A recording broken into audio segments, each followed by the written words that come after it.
quem me conhece e já acompanha meu trabalho faz tempo, ou então quem é meu paciente, ou já foi meu aluno, enfim, quem tá aí, enfim, circulando aí pelos conteúdos que eu já produzi nessa vida, sabe que eu sempre utilizo uma mesma pergunta repetidas vezes, tá? E muitas vezes até vira um vício de linguagem, que é a clássica: faz sentido pra você? E eu vou explicar aqui nesse vídeo, né, por que, que eu uso essa frase faz sentido pra você, por que, que eu faço sempre essa pergunta, e também eu vou fazer nesse vídeo aqui, mais ou menos como eu chamo, que é o demarcar território, mijar nas quatro pontas, entende? Porque eu sei que muita gente sai usando por aí o meu faz sentido pra você, eu sei que tem muita gente que acaba pegando pra si, e eu quero dizer aqui, olha, talvez muitas dessas pessoas que estão usando ouviram eu falar isso, roubou e não tá dando crédito porra nenhuma. Então eu tô vindo aqui dizer, faz sentido pra você, faz mais de 12 anos que eu uso, tá bom? Se você usa faz menos do que isso e me acompanha, eu acho que tu tá me roubando, tá bom? Mas vamos lá, por que que eu falo faz sentido pra você? Uma das coisas que eu percebo quando a gente vai dialogar com alguém e quando a gente está tentando ajudar alguém, e querendo no meu trabalho em consultório, muitas vezes nós, na posição de que estamos ajudando o outro, a gente, obviamente, está num certo tipo de, ou numa posição privilegiada, ou então até mesmo a gente é colocado num papel de autoridade para o outro. Né? Pense você, se você nunca fez terapia na vida, mas pense você vai lá, você paga para um sujeito em que você vai falar os seus problemas. Você, de certa maneira, não confia que esse sujeito vai poder te ajudar? Né? Assim, pode existir, mas é bem raro ter um sujeito que se sabota. Não, eu vou pagar um terapeuta que eu não confio, porque eu não quero resolver o meu problema. Eu acho que isso é bem difícil de acontecer. Então o que acontece? Nós estamos num papel privilegiado, ou nós estamos num papel de autoridade, né, nesse momento. E esse papel ele é muito delicado. Por quê? Porque uma pessoa que está na sua frente, está te pedindo ajuda e te colocando nesse papel, ela está fragilizada. Então eu falo isso. A terapia, ela começa muitas vezes numa certa atitude de humilhação para o paciente. Ou quando o seu colega, seu amigo vai pedir ajuda para você, ou seu marido, sua esposa, seu filho, tem um certo tipo, um pouquinho menos talvez, mas ou até um pouquinho mais, de humilhação de tipo, cara, preciso conversar com você. Entende? Quantas vezes um amigo fala isso para você? Quantas vezes uma amiga fala isso para você? Preciso conversar com você. E veja, se você não é um cara completamente sem noção, se você tem um pouco de bom senso na sua vida, você percebe que quando uma pessoa fala isso, você para e fala, não, beleza, vamos conversar. Você chama para uma cerveja, senta, você conversa. Enfim, tem isso. Você é colocado num papel de privilegiado, às vezes num papel de autoridade. Então, se a pessoa está fragilizada e ela vai te dizer alguma coisa, e ela vai de alguma maneira querer que você escute, de alguma maneira querer que você oriente, ou até mesmo que você diga alguma coisa para ela fazer, é claro que essa pessoa ela vai estar frágil, e se ela vai estar frágil, ela vai estar muito mais propensa a acreditar que o que você está dizendo é algo que deve ser seguido. Porque ela está confiando em você. Eu vejo isso nos meus pacientes, quando eles perguntam as coisas para mim, tem muita gente que fala, Jota, só uma última pergunta, eu adoro as últimas perguntas. Jota, só uma última pergunta. Você acha que eu tenho jeito? Você acha que eu consigo melhorar isso? É claro que assim, é uma pergunta retórica. É claro que eu acho, senão eu não estava te atendendo. Mas veja, quando a pessoa fala isso, é quase como se ela tivesse, né? Eu até tiro isso, a pessoa estivesse entregando assim, você acha que eu tenho jeito na minha vida, né? E eu volto e meia, pego isso aí e falo assim, ó, cara, cuida você, eu não quero tua alma na minha vida, eu não tenho como dizer isso pra você. Mas eu acredito que sim, nós podemos melhorar. Eu acredito que com o processo terapêutico, com o esforço do paciente e meu, eu acho que sim, você pode sim melhorar, vamos aí. Né? A esperança é a última que morre. Mas veja, muitas vezes a pessoa coloca nisso. E, tá, Jota, você tá falando mil coisas, coisa e tal, mas até agora o faz sentido pra você ainda não chegou. Mas deixa eu fazer só uma pergunta. Até aqui faz sentido pra você? Tá fazendo sentido o que eu disse?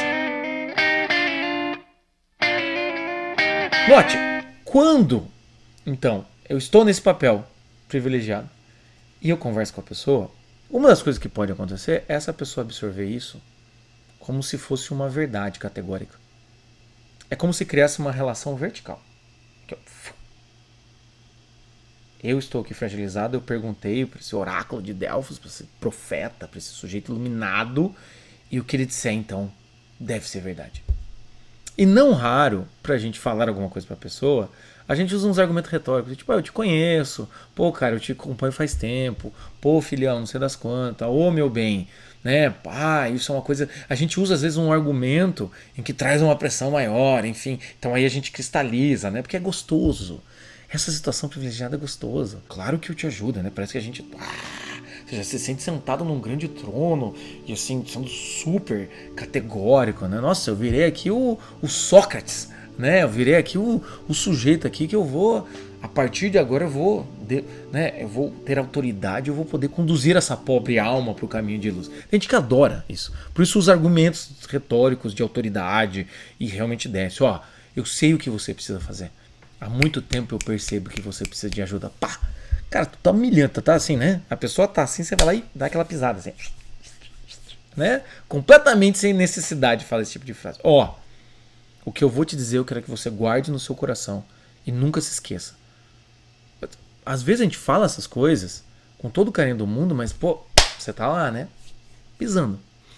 Mas, enfim, nessa situação, então, a pessoa pode escutar numa relação muito vertical. E talvez você seja a única pessoa que ela vai pedir ajuda. Até porque ela pode se sentir tão humilhada de conversar com você que ela não vai conversar com mais ninguém. Ou se você é terapeuta, às vezes o paciente só conversa aquele assunto com você. A gente esquece dessa questão. Mas muitas vezes, quando a pessoa vem pedir ajuda pra gente, ela nunca conversou sobre esse assunto com ninguém. Parece que assim, Jota, exagero. Não é. Em consultório, diversas vezes eu já vi isso acontecer. Ou o paciente me diz, ou então eu pergunto, com quem você já conversou sobre esse assunto? Às vezes a pessoa fala, com ninguém. Eu nunca conversei sobre esse assunto com ninguém. Veja a fragilidade. Veja o quanto a pessoa não está com o coração na mão te entregando esse assunto. Veja o papel de privilégio e de confiança que a pessoa está te dando. E quantas vezes a gente não abusa dessa situação e acaba pesando mais. E a gente acaba fazendo a pessoa se sentir mais culpada. Então, agora, fez sentido para você até aqui também? Então, agora, aonde entra o faz sentido para você? Uma das coisas que eu adoro trabalhar é com hipóteses. Porque, vamos ser sinceros, a não ser que seja alguém que você realmente conheça, as pessoas que nos pedem ajuda e assim por diante, normalmente a gente não conhece de fato. Tanto que quando a pessoa vem contar um problema pra você, é uma novidade pra você. Fala, cara, eu nunca imaginei. Chega lá um amigo e fala, eu queria conversar com você. Cara, tô traindo a minha esposa. Caraca, eu nunca imaginei isso. Ou seja, se eu achava que eu conhecia o cara, agora me trouxe uma nova faceta aqui. Então muitas vezes a gente não conhece a pessoa. Então chegar categoricamente falando alguma coisa, não dá. Então eu trabalho muito com hipóteses, com sugestões, entende? Ser mais aberto do que fechado. Né? Eu acho que o processo terapêutico e também o aconselhamento ou a conversa com um amigo e tal, ela tem que ser aberta. O sujeito já está fechado no problema dele, nós temos que abrir, a gente tem que trazer novos horizontes, tem que abrir novas possibilidades. Tá? Só que acontece o quê? Quem que vai decidir? Quem que deve decidir sobre a sua própria vida? A pessoa que está te pedindo ajuda. No consultório é a mesma coisa. Eu não quero decidir a vida dos meus pacientes. Eu tenho certeza que quando você vai conversar com um amigo, você não quer decidir a vida do seu amigo. E se você quer, meu amigo, desculpa, tu tá querendo demais. Tá a síndrome do pequeno poder. Para com essa merda. Então assim, você não quer decidir. Você quer ajudá-lo a ele encontrar o seu caminho. Você quer fazer com que essa pessoa tenha mais clareza sobre a própria vida e assim por diante. Então é aí, chegamos lá, é aí que chega o faz sentido para você. Quando eu falo isso em consultório ou qualquer momento da vida, até aqui nos vídeos de vez em quando eu falo faz sentido para você, é porque eu quero que você escute o que eu estou dizendo como algo para você, adulto, normalmente adulto, né, que tem autoconsciência, que está buscando ajuda, para que você reflita e fala, isso que o Jota acabou de falar faz sentido para mim? Porque senão, sem querer, por mais que eu não queira, você está colocando uma situação vertical. Eu até às vezes falo para meus pacientes, olha, não escute o que eu estou dizendo como o Jota, o psicólogo, blá blá blá, blá blá blá, que tem a terapia do bom senso, está dizendo, então deve ser verdade. Não, escute como o Jota, que é um cara aí, um profissional, que eu tô aqui confiando nele, me deu essa sugestão. Me deu essa hipótese. Me deu essa possibilidade aqui. E vamos ver se isso faz sentido.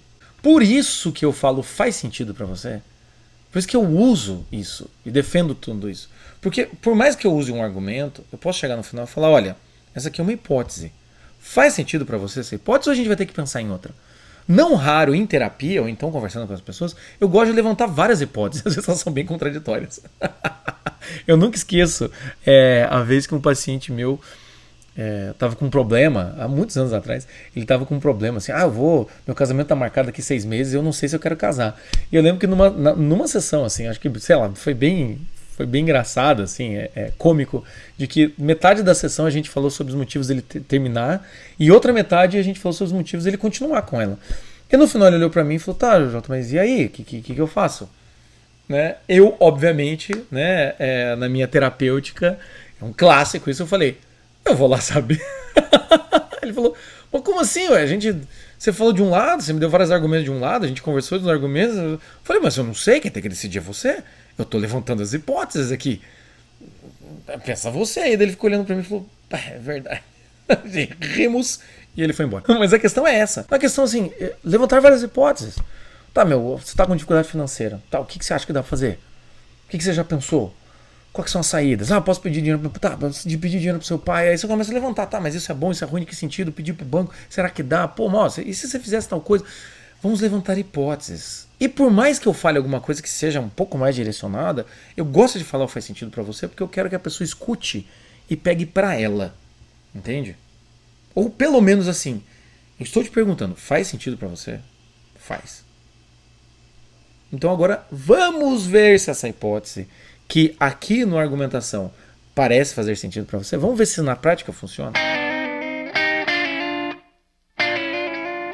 Porque muitas vezes acontece isso também. Você está conversando com um amigo, você levanta uma hipótese, ele fala, cara, vou tentar fazer isso. 2 semanas depois ele fala, cara, tentei, deu merda, velho.